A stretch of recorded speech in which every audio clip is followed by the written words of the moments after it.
as bent-legged, flared-elbowed reptilians, all mastering the art of double articulation. Their planes of movement align. They hasten toward quickening until in their skulls a second bony palate is formed, foreshadowing the near-complete separation of food, of air. These thorapsid temporal openings are migrating toward the top of the skull. And here's the sagittal crest, the brain case and rostrum. They are the virgin class Mammalia, within which not long after emerges a clade of Afrotherian mini-beasts, litters of Senjis and Tenrecs, shrews and hyraxes. Their tiny snouts toughen. Soft hides go real thick as the fur thins, showing off the tough hide, which is pinkish yellow in hue, gleaming under the sun.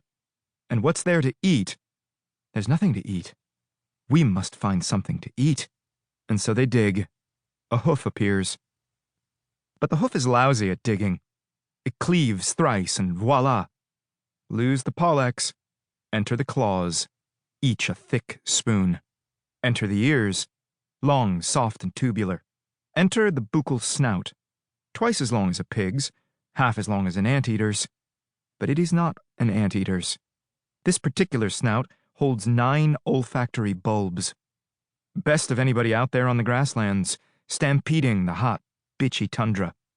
And after another infinity, through the parallel evolution of a far less sturdy mammal, modern man, one of whom goes by the name Sir Richard Ostlet. But what are names? And Sir Richard Ostlet assigns to them, in 1875, but what is time? The order Edentata, without teeth.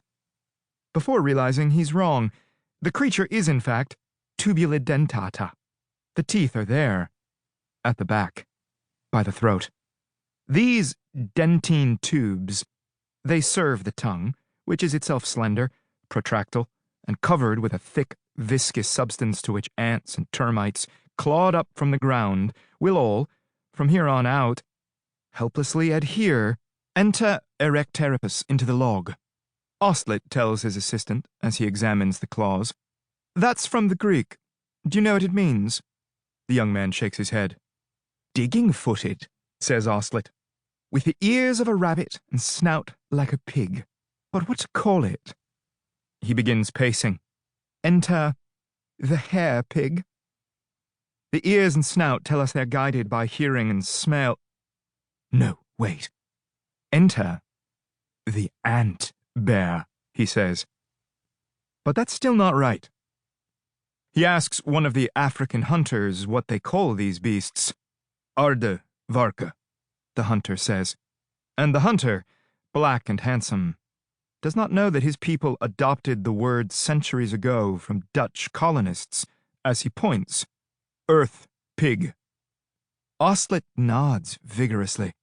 Enter the Aardvark, he says, which the young assistant, a student of his in the Department of Naturalism at the University of Edinburgh, obediently enters.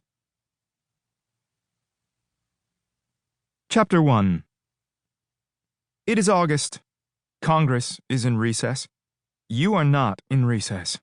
You are running a re-election campaign for the 1st Congressional District in Virginia. Your opponent's name is Nancy Beavers, and you have made up your mind that from here on out there will be no more days off.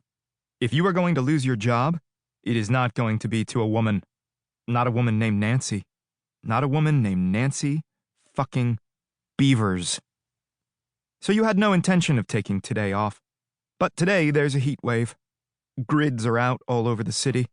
Your grid is one of the ones that is out. The AC is not working. The internet is not working. The TV is not working. Nothing is working. You are not working. You are reposed upon a Victorian sofa the color of canaries that your assistant purchased for you 3 days ago at a street antique fair for $1,900, flipping through the book Images of Greatness, an intimate look at the presidency of Ronald Reagan, until you find what you're looking for. A photograph of the Gipper, reclined upon a canary-yellow velvet Victorian sofa. Important-looking papers cross his chest. You have looked at this photograph many times.